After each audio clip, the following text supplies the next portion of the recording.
So, Deltarune Chapter 5. This chapter was something. Very odd. Very weird. But I have a game theory. A theory that I haven't heard anyone talk about. But, correct me if I'm wrong, maybe I'm not the only person with this idea. When I went to YouTube and saw that no one was talking about it, I immediately took this to Reddit. But honestly, no one really saw my post, and I decided, okay, maybe I should take this to YouTube instead. Alright, let's get into this theory that may or may not make sense. In the Spamton Sweepstakes ARG, Noelle writes about playing a virtual pet game called Cat Petterz 2. This game is a pet simulator where you can hunt for rare cats and essentially collect them. Noelle talks about the findings of this strange unhatched egg that she stumbled upon, as well as multiple rare corrupted cats that can completely change the outcome of the game. But something was odd with this specific egg. Noelle claims that she could not delete or throw it away, but eventually she left the egg by itself, and one day when she opened up her computer, she saw that the egg had left home due to happiness. Later on in the ARG, she mentions inputting random strings of numbers and letters from her spam mail into Cat Petterz 2. With all this in mind, it's safe to say Noelle gravitates towards the idea of glitches, or is at least aware of glitches, so much to the point where she actively seeks them. Why does this matter to Chapter 5?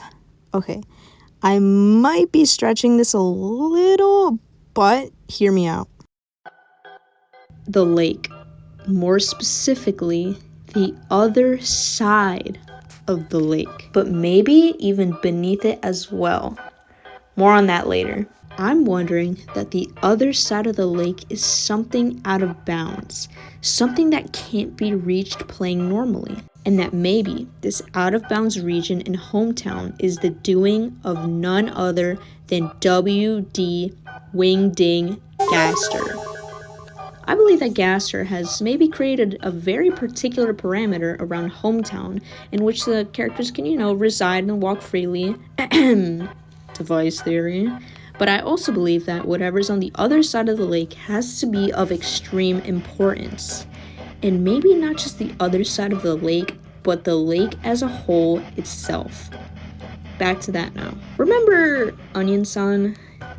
The little stand they had at the festival, how they literally turned Onion-san into little octopus balls that now taste like onion.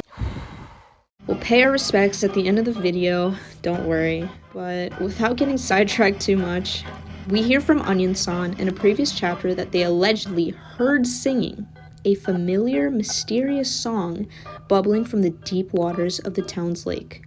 In Chapter 4, Susie and Chris both sit by the lake, and we notice that Onion-san is missing. If you wait long enough, Susie will also mention that she hears distant singing. Strangely enough, we as the player don't ever hear this familiar melody they seem to be referring to. My theory is that whatever's under the water of the lake was significant enough for Noelle to go investigate because of her love for mystery, and she might have found, again, going back to Noelle's knowledge of glitches, okay, hear me out, this might be a huge stretch, but I think Noelle might have found a glitch at the bottom of the lake. A glitch that perhaps took her to a place she has never seen. Maybe the end of the lake, maybe some place where Gaster resides, where even Des resides. Is that what made her crazy? I'm theorizing that she performed some kind of glitch that took her beyond the lake or underneath. Hence the drowning, and whatever she found was so mind-breaking that she took Chris with her, which is why she so confidently led them into the lake without hesitation, in hopes that this glitch could be performed once again. Did it succeed?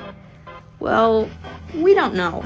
For all we know, this could have been Chris and Noelle waking up and seeing the cassette with Chapter 7 side B. For all we know, that one cutscene, that one clip of them could have been the point of view of either Chris or Noelle waking up in which this glitch has succeeded. I know this is very far-fetched and probably has no real basis, but I think it's food for thought. And as I promised, rest in peace, Onion-san. They killed you for knowing too much. That's all I have to really say about this theory.